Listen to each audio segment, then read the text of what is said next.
Alright, so welcome back to another slightly different video here today on Slightly Comics. So, last time we looked at all of the DC Compact Comics from 2024. Today let's look at all the Marvel Premiere Editions from 2025. Yes, so Marvel Premiere just started up this year, so it's basically the same thing as DC Compact with obviously some subtle differences, like the fact that it's it's Marvel, not DC. But, yeah, we're going to actually be talking about the differences pretty soon. We're going to be making a very fun and exciting video about that. So keep an eye out for that if you're interested in that. It's going to be with me and my good friend Ray himself. But, yeah, so basically the difference is that they're a little more expensive. The DC Compact Comics are about $10, whereas the Marvel Premiere Editions are $15. But the overall quality and the size is a little better, I feel like. I wouldn't say the DC Compact Comics are small or, like, not adequate size. Like, I've been reading a lot of them, and I can read it pretty well. I can see the art quite nicely, so I don't think there's any problem there. But, yeah, the Marvel Premiere Editions are slightly larger. The pages are better. I like the printing on them, and the feel is better. It feels more high quality and everything. And, of course, obviously, yeah, the stories are way different, too. We'll be talking about all that pretty soon once again. But yeah, let's go ahead and get into it. So here's the thing, not all of these are released yet. Most of them are, but Hawkeye and Old Man Logan are not out just yet. I think everything else is, though. So even still, I am familiar with all these stories and everything, so I feel like I can accurately judge them despite the fact that their premiere editions are not out just yet. So this is more or less just me based on story and not necessarily like the overall like, oh, well, this one's the quality is better than that or whatever. So yeah, we've got quite an interesting selection. Also at the end, I kind of want to maybe like discuss a little bit about like what I would like to see from the future of this series as well. You know, I think it's off to a great start. Already we've got some pretty iconic stories, and we are getting some more. Next year we are also getting The Visions by Tom King, which I almost added because the cover is actually out now. But I was like, nah, we'll just wait and do that next year. We'll do a whole ranking of next year's premiere editions as well. Because it's actually a lot easier because they don't release as many. Like, DC releases like at least 1 or 2 a month. Marvel, they're like, we'll get that out when we feel like it. So this is all that we're getting this year, which I think is a good lineup once again. But we're also getting, of course, Spider-Man, which is a book by Brian Michael Bendis. It's a little mini-series with Miles and Peter. So that's pretty cool. I mean, that makes sense. I mean, obviously, they're going to make a Spider-Man 1, you know, sooner or later. And I guess it's sooner rather than later this time.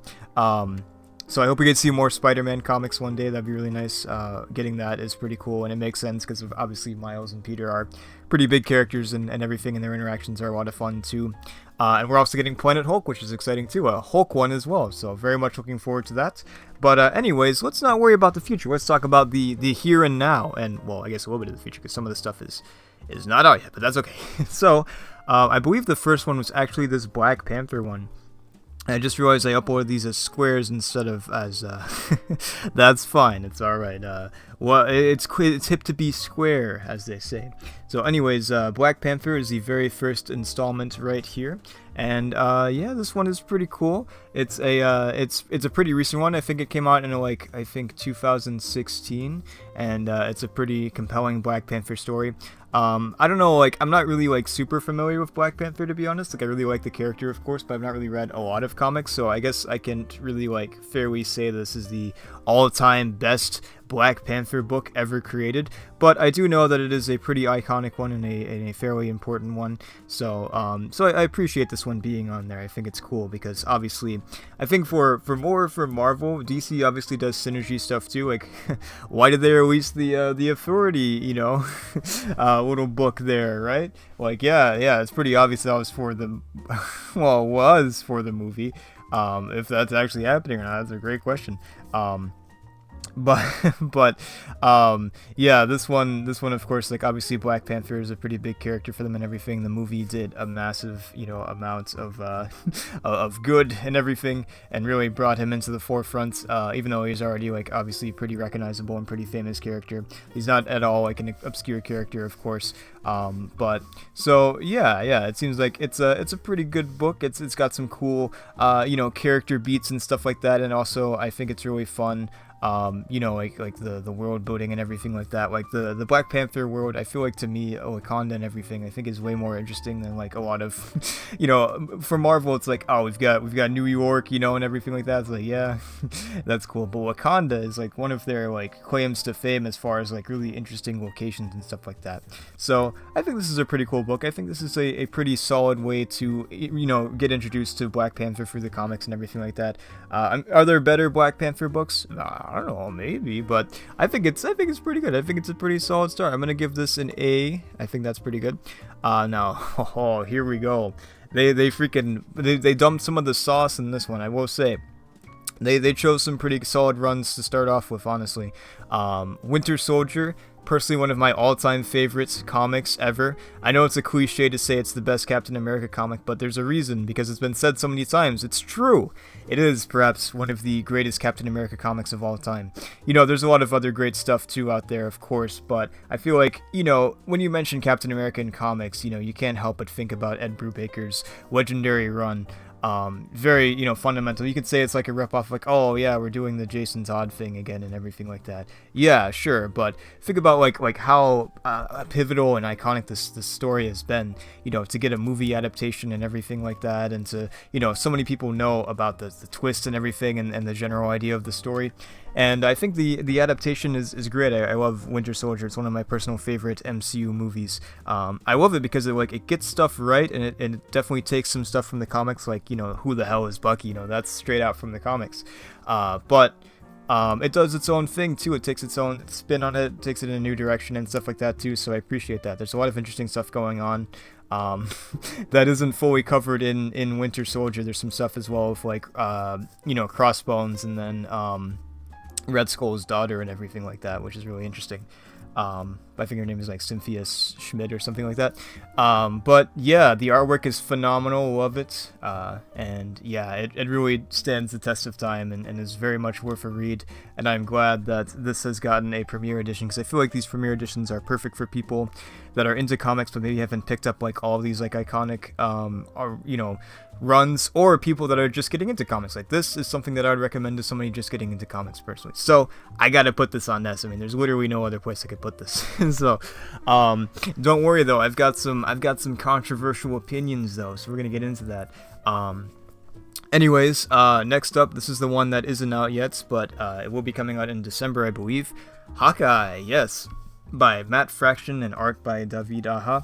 And wow, this is you can already tell where this is gonna be, right?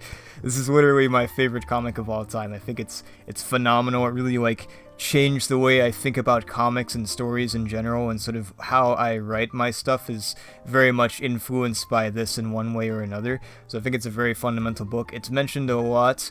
It's also a cliche to say like this is like such an iconic book because so many people talk about it and stuff. Like if you ask somebody about like, oh, what about Hawkeye and stuff like that, somebody's really into comics, especially Marvel, they're like, yeah, man, that's great. Or like, yeah, they'll probably recommend it to you or whatever or something, because it really is. But it really is worth that though. So the thing about these is they're not full runs, once again. Like, some of these are, like, Born Again is, like, all of it, Civil War is all of it. But keep that in mind. I think Old Man Logan is all of it, even though it's part of a larger run, but it's, like, that full, like, mini arc or whatever. So keep that in mind. So it's not, you're not gonna get all of, like, Ed Brubaker's runs well past Winter Soldier. Like, even there's stuff after this. It's called Red Menace, the next arc, and that's not in here. But it is all of, like, the original Winter Soldier run, so that's cool. And same goes for Hawkeye as well. I think it starts up at issue 12, but the actual series goes on until 22. So that's sort of the one thing that I'm kind of like, like, you know, DC does this too. Like, we don't have all of Harley Quinn and the Gotham Sirens. We have up to whatever issue 12 or 13 or something, but there's more. Ed Brubaker's, you know, Catwoman and everything that continues on much longer than the actual book. Same with the Authority. We have book 1. We don't have book 2. But it gives you a snapshot. It sort of introduces you into these characters, and it gives you a great idea of like who they are and everything, and you know, maybe like hooks you and makes you want to continue reading. Or if it doesn't, then like, hey, you just read it and you're good. So keep that in mind with some of these. This isn't the full Hawkeye, but it's a nice start. It sort of gives you an idea of what this is like. It's very much like sort of like a slice of life superhero story. I mean, you're probably thinking, Hawkeye? Like the guy that shoots a bow and arrow? That guy's kind of lame. No, he's freaking cool, man. This Yeah, I mean, obviously, come on, it's Hawkeye, man. The artwork is phenomenal. Does such a great job at telling the story. It's just such a great marriage of great writing meets great artwork that just comes together to create this amazing vision that is truly memorable, and for me, once again, very inspiring, and such a great way to tell a story. Um, let's get controversial here. This is by far not the greatest Wolverine book ever made, despite what the movie wants you to think. The movie is great. I love Logan. I can see why they chose this, but I wish they chose another Wolverine story. Personally, I can understand, once again, synergy and stuff. Like, people say, like, oh, Old Man Logan, I love that movie. Let me see what the book is like. They instantly regret it. No, I'm kidding. There's fans of Old Man Logan. That's great. I'm probably in the minority. I almost know for certain I'm in the minority. But I would have preferred, personally, Frank Miller's Wolverine, perhaps. I think that would have been cool, like, if you get into that miniseries, that early miniseries with Wolverine, and include the first issue where he appears in Hulk for funsies. You get some of that stuff. Greg Rucka's Wolverine is highly underrated. It's literally one of the single best Wolverine runs I've ever seen in my entire life. If you've not checked it out, please look it up. I think it's called The Brotherhood. The first trade is called The Brotherhood. He has a collection too. Greg Rucka. The first arc is great. The other two are quite good too, but the first arc, it's worth it. It's really good. Old Man Logan, though, if you're a comic book person, let me put it this way. It's Mark Millar, all right? There you go. You're right. You got it. You got it. It's very edgy. It's got a cool story about this sort of revenge tale and everything like that. Obviously, the art is well done and everything, and it's a good fundamental story for Wolverine and stuff too, and it's a pretty iconic one. So once again, I can see why they chose it, but I just find it just too freaking edgy. Like, if you're not familiar with the original story and you want to be traumatized, look up the Hulk stuff in it and then see if you still want to read it. I'm gonna put this. Out of respect, I'll give it a C, but it's really tempting, right? So, it's C. It's fine, and I understand why it's here, but no. Anyways, Fantastic Four. This is a super iconic run. Jonathan Hickman obviously has a lot of great books, and one of his very best is Fantastic Four. Obviously, this was released for the movie, so, but it's a great choice too. Here's the interesting thing about this one, though, is that it is actually edited. It's all like crammed together and stuff. It's not broken up by issue. It's all like meant to be one continuous story, even though you can probably tell where the issue ends and the other one picks up. It is edited. There are some pages missing. It's not the full, complete story, so keep that in mind when you read it. But it was edited by Jonathan Hickman himself, so I think that helps out too. So I do appreciate that. Yeah, so it's not necessarily the definitive version of the first set of issues by him. It's not the full story. Once again, there are more issues that extend after this, but it's a good look at his run and everything. The artwork, of course, once again, fantastic. I mean, it's fantastic. It better be fast. I knew up to the name, but yeah, it is quite good. It's some of Jonathan Hickman's best work with Marvel, which I mean is saying a lot because he has a lot of best work at Marvel. Like, pretty much everything that he's done is his best work at Marvel. But yeah, it's really a fundamental story. It's probably one of the biggest and one of the best Fantastic Four stories. Is it the single best Fantastic Four story?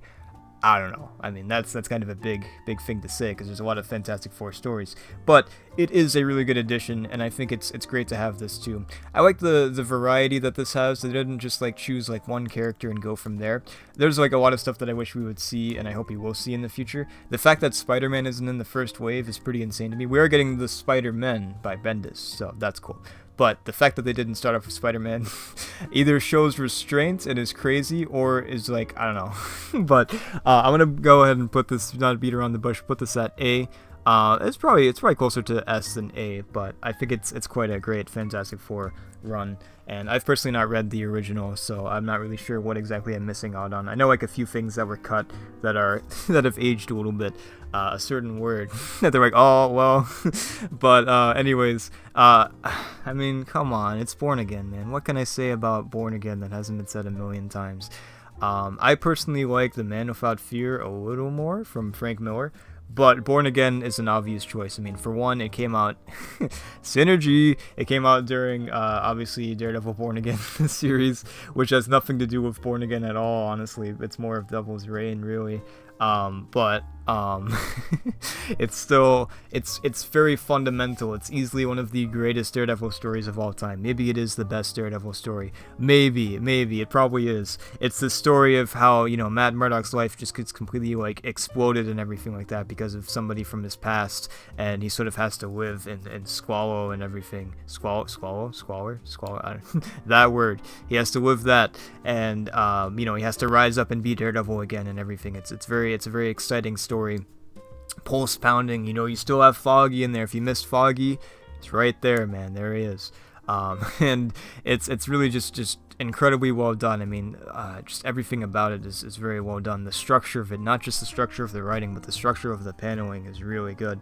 And it has that classic, like, you know, 80s look to it and everything, which I appreciate. That's really nice. See, the thing that I like about both of these is that they're really like the variety that we're getting, but it's pretty rare that we see something like this go past the thousands, because it seems like it wants to be very friendly to its audience and not really like go too older, because as the older you get, the harder it might be for like new audience members. Like if you start off reading comics in like the 70s or something like that, as a modern reader, it might be a little like, wow, ooh, you know. But as things are just written differently now than they were back in the day, so it's pretty rare for stuff like that to stretch older than like the early thousands. Honestly, if you look at a lot of the DC stuff, a lot of it is recent. The Authority is from the 90s, that's pretty cool, but the late 90s. Watchmen, that's obviously from the 80s, but it's an iconic story. When was the last time you saw an 80s Batman comic adapted? Well, it's coming up soon because they're doing, you know, they're doing you know, Dark Knight Returns. But even still, like, there's no like 80s Superman or anything like that right now. You know, it's all like pretty recent, you know, compared to like how old some of these comics are. We're not seeing 60s Spider-Man anytime soon. So this is kind of cool as like a piece that's like, you know, yes, it is old. So here, let me give you a little craziness here. I think my personal ranking would be this, but I think realistically this is better than everything. But you know, I'll put it above Winter Soldier, even though I might like Winter Soldier more. I just love Ed Brubaker. But obviously Frank Miller is a very iconic writer too, and it really shows in his older work. His newer stuff, let's not talk about it. Anyways, we're on the last one. Another controversial, maybe controversial. I feel like people that have actually read this comic, maybe some of them, you know, obviously it's a pretty iconic comic and everything. It's another Mark Millar one. Woo, yay! I love Mark Millar. But it's good. It's good. It's iconic, and the movie is better. It's better. The movie's better. But the actual original book is a good starting point. This idea of like the New Warriors, you know, everybody loves those guys, right?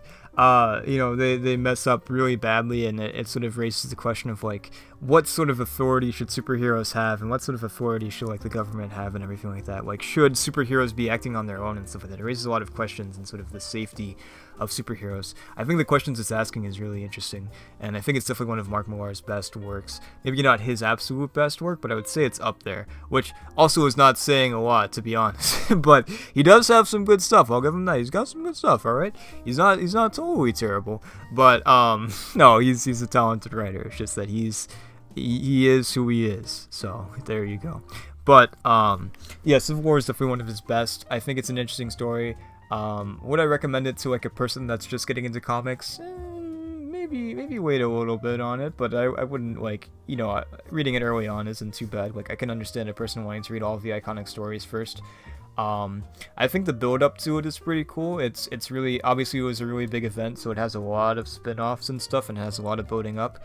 The cool thing about this is it released after Winter Soldier, and obviously it takes place after Winter Soldier. It's in the same run, and it connects up to Winter Soldier. So how Winter Soldier works, it's the first arc which focuses on Winter Soldier, then it's Red Menace, and then it's the pre-Civil War stuff, and then it is Civil War, and then, well, let's just say the book changes a little bit after Civil War, but it's still Ed Brubaker writing it, and the after stuff is really cool too. But anyways, the point is, it's not, out of all these, it's not the best, and I would actually even consider it the weakest, one of the weakest ones. But all this to say is there are some good moments in Civil War, and I think it overall is a good book, even though it's not personally one of my favorites. But I do recognize its importance and stuff like that, and it is, in the end of the day, better than Civil War 2. Sorry, Bendis, I love you, but Civil War is way better. I'm going to put it at B. So there we go. This is my ranking right here. We've got, of course, Hawkeye at the top, and we have Daredevil, Captain America, Winter Soldier. We've got, then at A, we have, Jonathan Hickman's Fantastic Four. We've got, Black Panther. We've got Civil War, and Old Man Logan. So there we go. It's pretty good. It's pretty good. For me, it's a little underwhelming. I see. The problem is I've already read like basically all of these, so that's probably why it's underwhelming to me. Not as exciting as like getting some stuff that I've never read before with DC. But I will say it's a good selection once again. I think these are all pretty friendly for like newcomers and everything like that. I would probably steer clear of Old Man Logan, maybe, if that's your first comic. But even still, it is, all these are like, sort of surrounded by like iconicness and everything like that. Like Hawkeye stands on its own, but of course like the series takes inspiration from it. Born Again, season 3 takes inspiration from it of the original Daredevil, and it shares the namesake of the new season. Winter Soldier obviously was adapted. Fantastic Four, I don't really think there's not really anything from it. Well, there's a little bit, like some references and stuff like that in the actual movie, but it's definitely not based on Hickman's work entirely. But it's a good Fantastic Four story. I mean, you can't get enough of that, right? Obviously, Civil War and Old Man Logan have been adapted as well too. So there we go. And Black Panther came out a little bit before the movie, so that's kind of a cool connection there too. But anyways, yeah, it's a pretty good run. I'm excited for Planet Hulk. Planet Hulk is a cool choice. The Visions is also really good too, by Tom King. It's like one of Tom King's only Marvel books, so it's really cool. And a little horrific, but in a good way. And then Spider-Man, I've never read it before, but that's cool too. I mean, Miles and Peter, like that dynamic is a lot of fun too. As far as comics that I hope for, I'll give you a few. Let me lay out the cards here real quick. First off, X-Men. It's got to happen. And make it. Let's see. We'll go with God Loves, Man Kills. I think that'd be really cool. That's the inspiration for X2, which is one of my favorite X-Men movies personally. Days of Future Past clears it, but X2, it's really good. I like it a lot.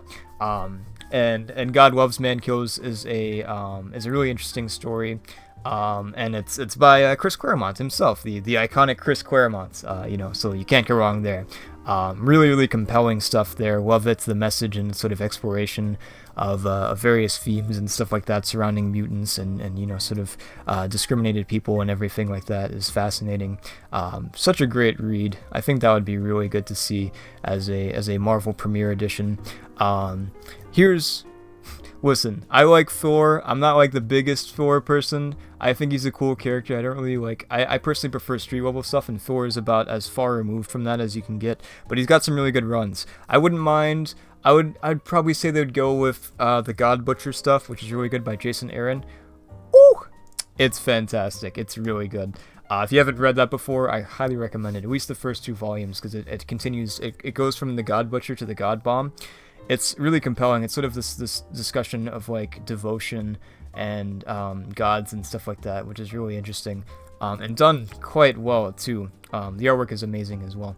By the same guy, I believe, by the same artist that did the new Secret Wars book. So really good. Love it a lot.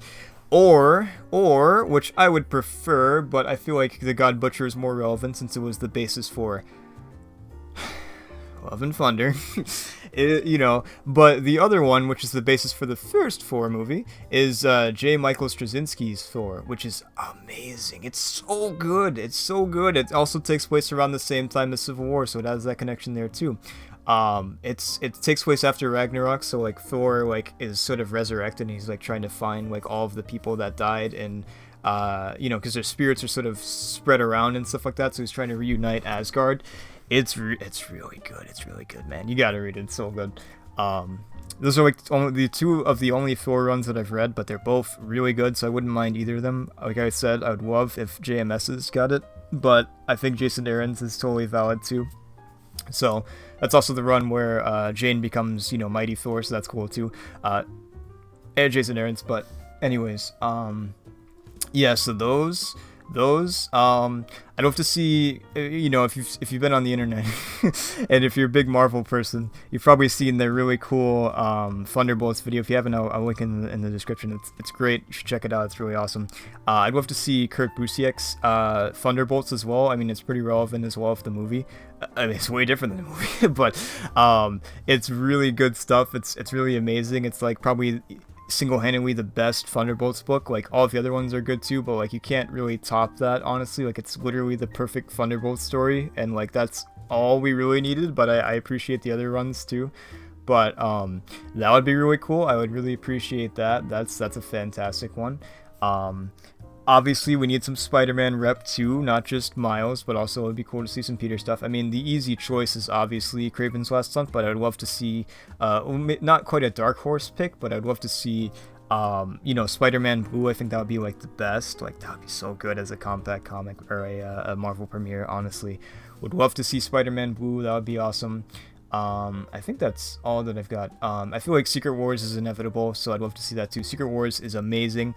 The original run would be really cool to see, the 80s one, but obviously the movie is going to take some inspiration from that, but probably take heavier inspiration from the 2015 one, which is also phenomenal too. Another great Jonathan Hickman book, which I'd love to see. So I think that would be great to see. Would love that. Obviously there's some other choices too, like House of M would be kind of cool.